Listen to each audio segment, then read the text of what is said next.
Alam niyo po mga kababayan, dapat ngayon pa lang ay naghahanda na po kayo or prepared na po kayo. Lalong-lalo po yung mga barangay aspirants. No? Kasama dyan syempre yung mga bago, yung mga nagpaplano po at yung mga nakatakbo na natalo. Kaya dapat ready na kayo. Kasi pagpasok po ng January next year, napakabilis lang po niyan. Baka magahol po kayo sa oras. Dapat ngayon pa lang handang-handa na kayo sa inyong mga plano sa pagtakbo sa BSKE 2026. Ayan.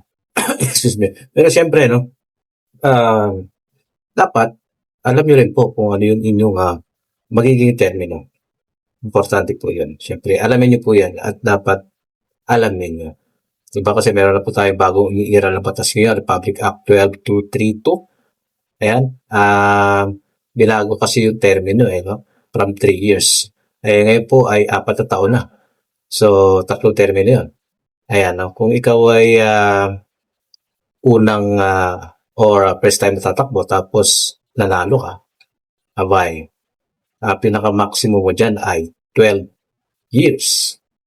Ayan, kung 3 beses kang uupo o siyempre, no, hindi ka natalo. No? Halimbawa, 2026, nanalo ka na first time. 3 termino po yun. So, sabihin, yun na nga, 12 years. Mahaba-habang paglilingkod yan sa iyong barangay. At masasabi natin, siyempre, ay kung first time mo, tapos nanalo ka kaagad, na-checkpuhan sa inyong barangay na maraming mababakanting posisyon sa kagawad, no? Especially mga kagawad. No, halimbawa, may mga nabakante dyan, 5, ayan, no? Tapos, talagang kilala ka sa inyong nasasakupan at talagang may plano ka na rin na tumakbo. Pagkakataon mo na po yan. Ngayon pa lang po, dapat ay tinatrabaho mo na yan bilang isang barangay officials, aspirants. Napakaganda pong timing nitong BSK 2026 na ito. Yung iba dyan ay siyempre nawalan ng pag-asa kasi hindi natuloy na sana itong December 1, yung araw na lang, December 1, wala na. Nawala ng pag-asa. Diba? Baka itong pagkakaurong na ito magdulot o maghatid sa inyo na swerte. Masasabi natin barangay official aspirants kayo tapos nanalo kayo sa BSK 2026. Kaya napakaswerte niyo na yan. Diba? Lalong-lalo na ay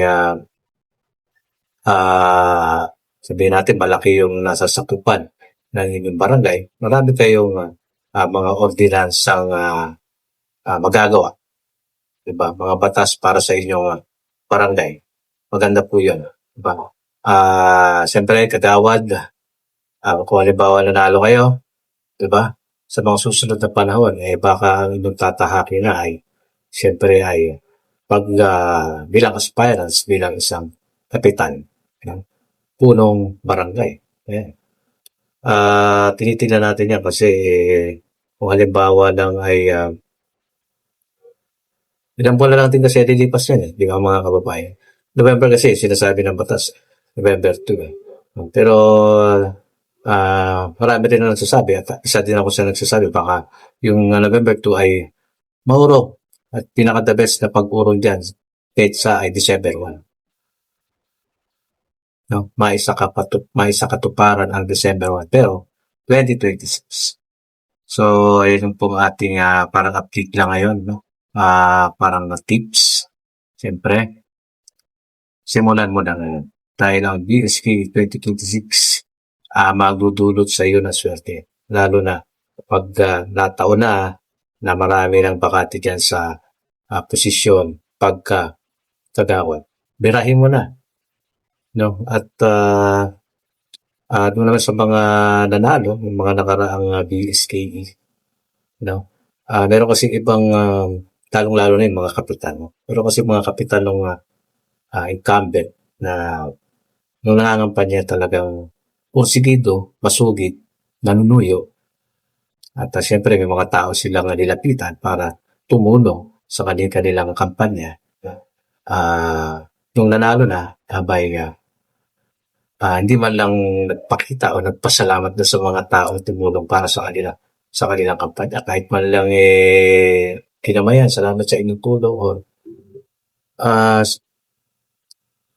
dito kasi sa amin halos ano, hindi ko nakikita kung sino yung barangay official dito.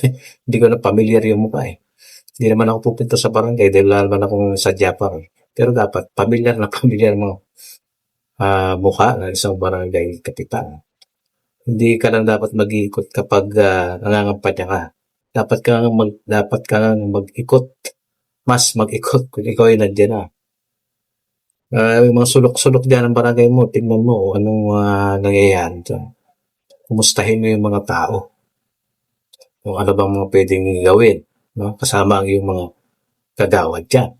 Importante yun. Napakaliit lang naman ng mga barangay, lalo na dito sa mga parte probinsya. May service naman yan. So, tignan ninyo yung mga sulok-sulok dyan. No? Hindi yung makikita lang kayo pag BSKE na naman. Nakangiti, masigla, kasi makakapad yan. Mali kasi yung taktika na ganyan eh. Gusto mong talagang magpursige sa paglilingkod, trabahuhin mo yan. Trabahuhin nyo yan. Diba? Ito naman sinasabi ko para din naman sa yung kapakanan ng barangay. Kapakanan po ng barangay yan ng nasasakupan.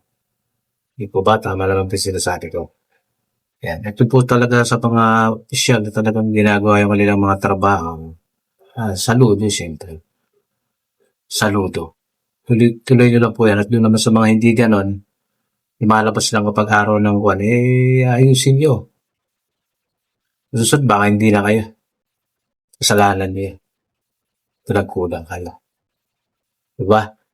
So, ganito lang. So, ulit, no? Barangay aspirants, baka ito na yung swerte nyo. 4 years, 3 terms. Ito naman sa mga botante. Pag-isipan po ninyo mabuti. Ha? Pag-isipan natin mabuti sa BSKE 2026. So, maraming salamat na dito na pa-share ang ating video. Opinion. Yan. God bless.